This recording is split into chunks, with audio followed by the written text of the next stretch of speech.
Assalamualaikum warahmatullahi wabarakatuh. Perkenalkan, nama saya Randi Lestari. Saya kuliah di UPB JJUT Bogor, mengambil prodi manajemen. Pada kesempatan kali ini, saya ingin memenuhi tugas bahasa Indonesia saya dengan materi menyampaikan gagasan dengan kegiatan berbicara. Yang terhormat Bapak Nanang Maulana selaku dosen bahasa Indonesia dan rekan-rekan mahasiswa yang saya cintai. Pertama-tama, marilah kita panjatkan puji syukur kehadirat Allah Subhanahu wa Ta'ala yang telah melimpahkan rahmat dan karunia-Nya sehingga kita masih diberi kesehatan sampai detik ini. Selawat serta salam semoga tercurah limpahkan kepada junjungan kita Nabi besar Muhammad SAW.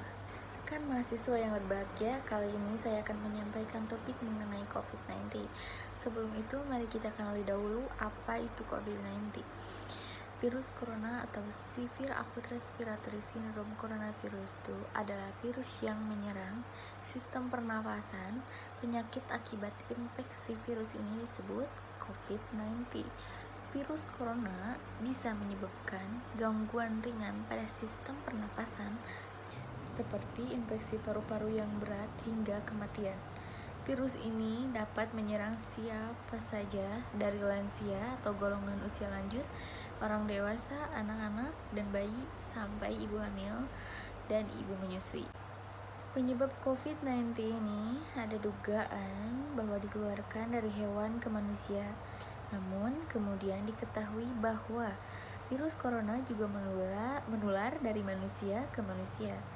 Seseorang dapat tertular COVID-19 melalui berbagai cara, seperti tidak sengaja menghirup percikan ludah atau droplet yang keluar saat penderita COVID-19 batuk atau bersin, lalu memegang mulut atau hidung tanpa mencuci tangan terlebih dahulu setelah menyentuh benda yang terkena droplet dari penderita COVID-19, misalnya uang, gagang pintu, permukaan meja, dan melakukan kontak jarak dekat dengan penderita COVID-19. Ciri-ciri gejala virus corona bisa menyerupai flu seperti pilek, batuk kering, sakit tenggorokan, sakit kepala. Nah, setelah itu gejala dapat hilang dan sembuh atau malah semakin memberat. Penderita COVID dengan gejala berat bisa mengalami demam tinggi, batuk berdahak hingga berdarah, sesak nafas, atau nyeri dada. Keluhan tersebut muncul ketika tubuh bereaksi melawan virus corona tersebut. Gejala umum lainnya yang bisa menandakan bahwa seseorang terinfeksi virus corona yaitu demam, suhu di atas 38 derajat Celcius, diare, hilangnya kemampuan mengecap rasa, hilangnya kemampuan untuk mencium bau atau anosmia, dan ruam di kulit. Gejala ini umumnya muncul dalam waktu 2 hari sampai 2 minggu setelah penderita terpapar COVID-19. Selain itu, dampak negatif dari COVID-19 ini terhadap lingkungan yaitu meningkatnya angka kriminal.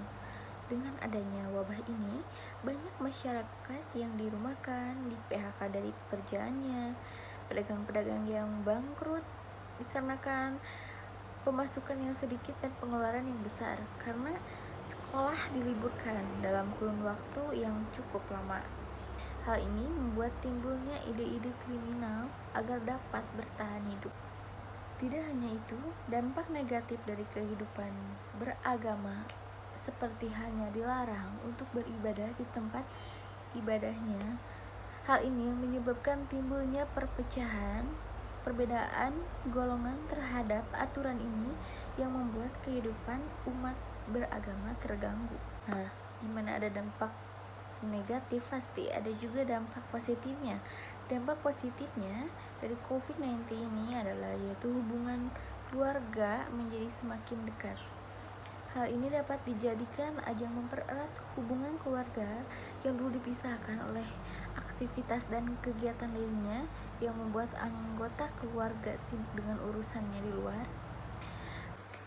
Selain itu juga dampak positif dari wabah ini adalah membuat hubungan manusia dengan Tuhannya menjadi dekat, karena menganggap wabah ini adalah suatu teguran dari Sang Maha Pencipta, sehingga banyak orang yang memohon ampun, memohon keselamatan dari wabah ini.